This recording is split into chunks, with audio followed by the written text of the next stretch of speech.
everyone, Jeremy Steinkohler here at the East Bay Drum School Studios, here to talk to you today about the Bo Diddley Beat, one of my favorite grooves. The Bo Diddley Beat is named after the early blues and R&B guitar player Bo Diddley, who made this groove that was based around this rhythm famous. He incorporated one of the first rock and roll guys to incorporate Latin clave rhythm into the rock and roll lexicon.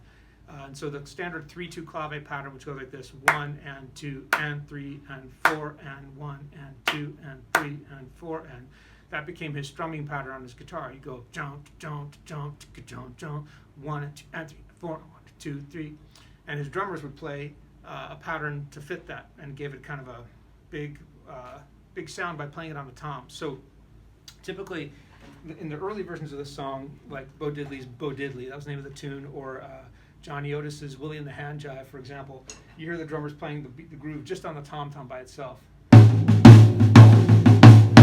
Just like that, 1 and 2 and 3 and 4 and 1 and 2, 3, 1 and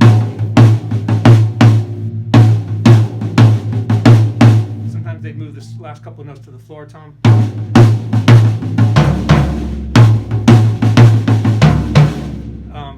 And there'd be a pair of maracas shaking throughout. And it gave it kind of a really full sound.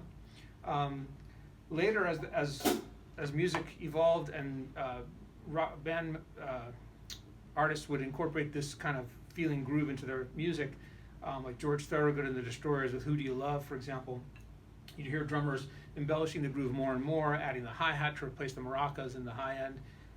And so some of the things that they would do, just start with the hands only. They would play that pattern on the toms and then maybe move around a little bit, embellishing slightly as they finish the pattern.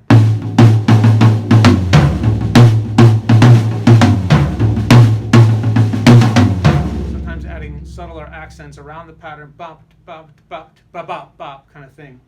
And then even moving it around more freely.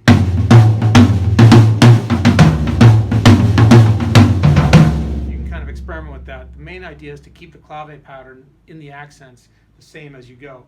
And let's talk about that for a sec. So the pattern, if you're doing single strokes, ends up going like this: right, left, right, left, right, left, right, left, right, left, right, left, right, left, right, left.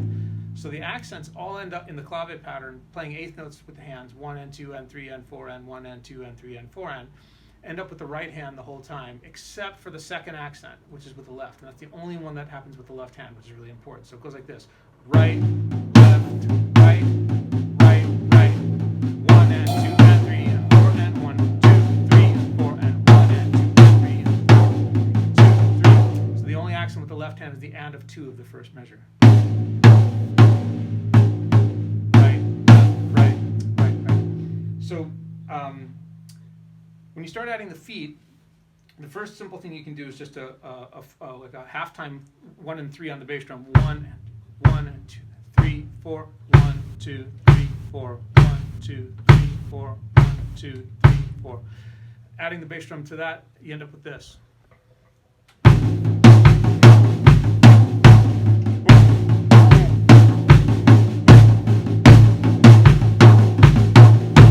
can add your hi-hat on 2 and 4, 3 and beat 3 halftime. 1, 2, 3, 4, 1, 2, 3, 4, 1, 2, 3, 4, 1, 2, 3, 4, 1, 2, and 3, 4.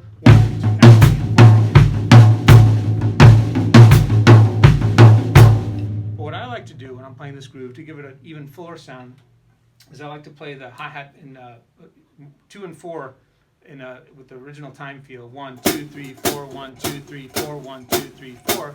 And I have the bass drum add in underneath the accent on the clave pattern. So the bass drum would be doubling the accent pattern to really emphasize it, going 1 and 2 and 3, 4, 2, 3, right?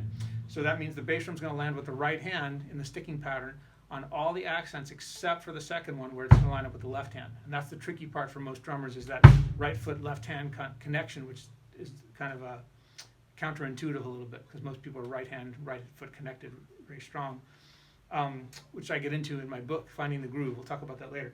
Anyway, so the first thing you can do, if you haven't ever tried this before, is to just try the feet by themselves. So you're going to get the right foot going 1 and 2 and 3, 4, 1 and 2 4, 1 and 2 and 3 and 4, 1, 2, 3 against a 2 and 4 on the hi-hat. Go really slow if you need to. 1 and 2 and 3 and 4 and 1 and can't see my feet, this is my right foot, this is my left foot, like 1 and 2 and 3 and 4 and 1 and 2 and 3 and 4. Right, left, right, together, together, right, left. Those would be with the feet. Boom, chick, boom, together, together, boom, chick. Now, you got the hands going, the feet. But to just jump in and try to do that right off the bat, for most people is very, very hard. So what you want to do is start by just that you can get that. Once you have the accent pattern with the hands, you can do the feet by themselves. You might try just adding the bass drum only to the hands with the accent. So you're underscoring the accented rhythm with the bass drum.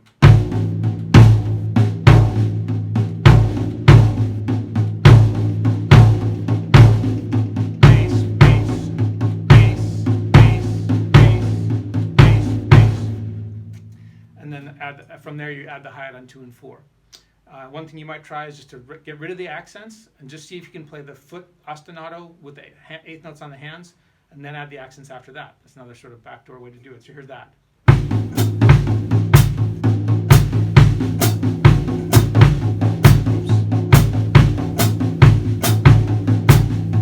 Then add the accents.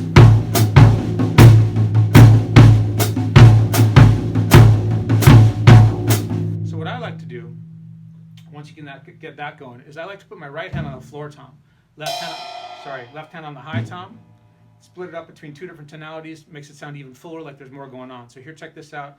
Here's the same thing I just did, but split between the 2 toms. Adding with the feet.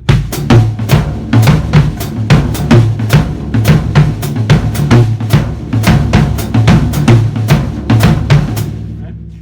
From there, you can add flams on the accents to make it kind of almost like a flam accent based pattern.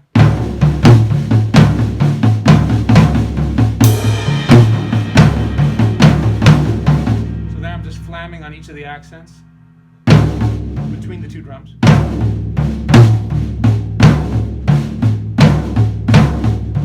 Add that with the feet, sounds even fuller.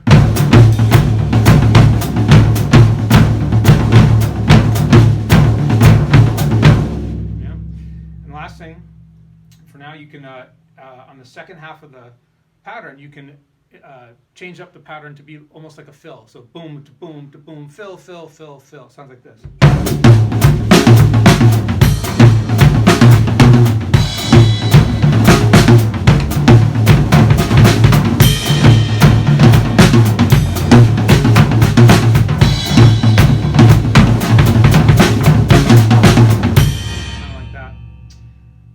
And then one other thing you hear sometimes is beat 4 of the second measure on the snare. So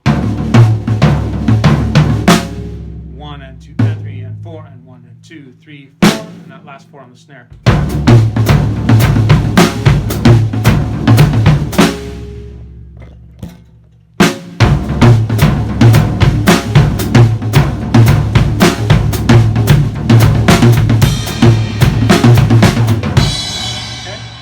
That's a little crash course on the Bo Diddley beat. Have fun with that. You can work it in tons of different songs. There's Desire by U2, She's the One by Bruce Springsteen, what am I thinking? Not Fade Away by the Rolling Stones and Buddy Holly originally. I Want Candy by the Strangeloves and Bow Wow Wow. So some of these songs were covered by lots of different bands. Anyway, there's a whole list. You can look on Google. There's maybe 30 or 40 songs that have the Bo Diddley beat that work with them. And of course, you can work it into other songs as well and for different sections. What's that Pretender song? Cuban Slide. That's one of my favorites. That's a really great one too. And then there's songs like Rudy Can't Fail by The Clash, where you just hear it for a little chunk of it. You can check out more of my videos on my Facebook page and my website, jsteinkohler.com. And also you can check out my book, Finding the Groove. Finding the Groove is a collection of essays about drumming and teaching and performing. And I talk about the Bo Diddley beat in there, as well as the train beat, lots of other decoding different kinds of grooves. But more than that, it's not really a book of exercises. I talk about tools that drummers need for success in terms of their playing, their attitude, honing up an effective practice routine, and life lessons learned from drumming and music. Anyways, enjoy. Thanks, guys. See you next time.